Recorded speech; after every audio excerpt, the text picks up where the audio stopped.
네, 안녕하세요. 복음, 사랑, 생명이 흐르는 아침 이정훈 목사입니다. 오늘은 예배에 대해서 살펴보고자 합니다. 성벽을 완공한 후에 느헤미야와 백성들은 하나님의 은혜에 감사하며 성벽 봉헌식을 준비합니다. 봉헌식은 하나님의 백성이 다시 하나님의 성전과 성읍으로 돌아와 예배와 기쁨으로 헌신하는 신앙의 회복이었습니다. 예배의 회복은 우리의 무너진 삶의 부분을 회복하는 것과 동일하며 이를 통해 하나님 앞에 나아가 그분께 감사와 찬송을 드릴 때 하나님께서 주시는 기쁨을 경험하는 것과 같습니다. 따라서 이 봉헌 예배는 하나님을 중심으로 세워진 공동체의 아름다운 고백입니다. 오늘 아침 하나님께서 우리에게 주시는 말씀은 느헤미야 12장 27절에서 43절 말씀입니다.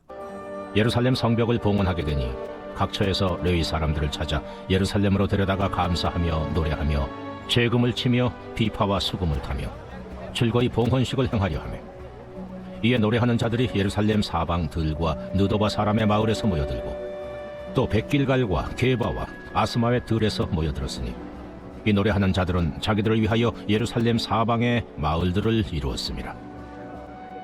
제사장들과 레위 사람들이 몸을 정결하게 하고 또 백성과 성문과 성벽을 정결하게 하니라. 이에 내가 유다의 방백들을 성벽 위에 오르게 하고 또 감사 찬송하는 자의 큰 무리를 둘로 나누어 성벽 위로 대오를 지어 가게 하였는데, 한 무리는 오른쪽으로 분문을 향하여 가게 하니 그들의 뒤를 따르는 자는 호세야와 유다 지도자의 절반이요 또 아사랴와 에스라와 무슬람과 유다와 베냐민과 스마야와 예레미야이며, 또 제사장들의 자손 몇 사람이 나팔을 잡았으니 요나단의 아들 스마야의 손자 마따냐의 증손 미가야의 현손 삭불의 5대손 아삽의 6대손 스가랴와 그의 형제들인 스마야와 아사렐과 밀랄레와 길랄레와 마에와 느다넬과 유다와 하나니라. 다 하나님의 사람 다윗의 악기를 잡았고, 학사 에스라가 앞서서 샘문으로 전진하여 성벽으로 올라가는 곳에 이르러 다윗성의 층계로 올라가서 다윗의 공 윗길에서 동쪽으로 향하여 수문에 이르렀고, 감사 찬송하는 다른 무리는 왼쪽으로 행진하는데, 내가 백성의 절반과 더불어 그 뒤를 따라 성벽 위로 가서 화덕 망대 윗길로 성벽 넓은 곳에 이르고, 에브라임 문이로 옛문과 어문과 하나넬 망대와 한메아 망대를 지나 양문에 이르러 감옥문에 멈추매, 이에 감사 찬송하는 두 무리가 하나님의 전에 섰고 또 나와 민장의 절반도 함께하였고, 제사장 엘리야김과 마아세야와 미냐민과 미가야와 엘요에네와 스가랴와 하나냐는 다 나팔을 잡았고, 또 마아세야와 스마야와 엘라살과 우시와 여호하난과 말기야와 엘람과 에셀이 함께 있으며, 노래하는 자는 크게 찬송하였는데 그 감독은 예스라히야라. 이날에 무리가 큰 제사를 드리고 심히 즐거워하였으니 이는 하나님이 크게 즐거워하게 하셨습니다. 부녀와 어린아이도 즐거워하였으므로 예루살렘이 즐거워하는 소리가 멀리 들렸느니라. 성전 봉헌 예배는 예배의 본질을 보여줍니다. 성벽이 완공되었지만 그것은 이스라엘 백성의 노력으로만 된 것이 아니라 하나님의 은혜로 이루어진 것이었습니다. 따라서 이들은 하나님께 영광을 돌리기 위해 기쁨으로 예배를 준비했습니다. 느헤미야는 레위인들을 각 처에서 불러 모아 성벽 봉헌식을 준비하게 합니다. 레위인들은 예배의 핵심인 찬양을 위해 악기를 준비하고 노래를 연습하며 하나님께 감사와 영광을 돌리기 위한 만반의 준비를 했습니다. 이들이 드리는 찬양은 하나님의 크신 은혜와 인도하심에 대한 믿음의 고백입니다. 우리의 예배와 영성은 말씀과 기도로 경험할 수 있지만 찬양은 더욱더 예배를 풍성하게 합니다. 우리 목소리로 나오는 노래는 우리의 감수성을 더욱 자극하여 하나님에 대한 열망과 그분의 행하심을 드높이기 때문입니다. 이처럼 예배 중에 찬송으로 하나님을 드높이는 것은 우리가 하나님에 대한 경외심과 사랑의 표현의 방법입니다. 예배에 있어서 성결함은 중요하지요. 제사장 중 대제사장은 지성소에 들어갈 때 흉패에 여호와께 성결이라는 문구를 새기고 들어갔습니다. 성경은 외적인 정결함이 아니라 내면의 흠과 점이 없는 무결한 상태를 의미합니다. 자신의 죄를 회개하여 깨끗하게 하고 마음을 새롭게 준비해야 합니다. 하나님께 드리는 예배는 죄를 회개하고 겸손함으로 깨끗한 마음으로 나아가야 합니다.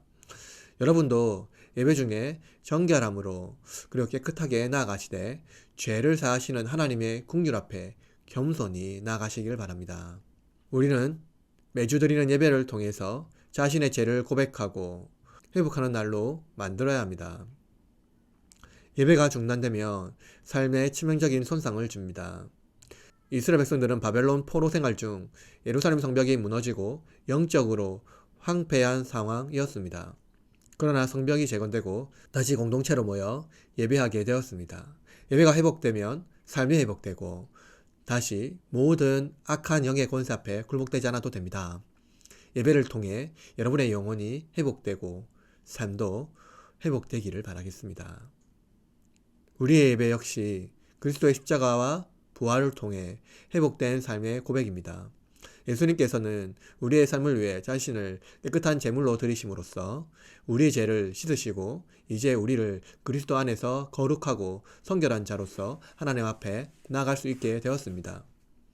이제 그리스도의 십자가 때문에 매주 희생제물로 드려지는 예배로 우리를 초청하지 않으시고 그의 피와 몸으로 우리를 초청하십니다.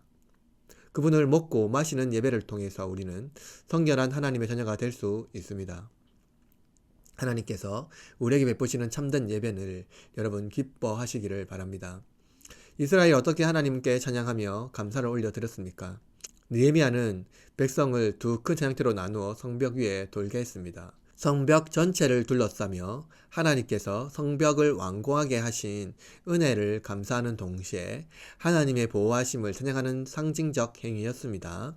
찬양을 통해 공동체가 그리스도 안에서 하나가 되게 하셨습니다.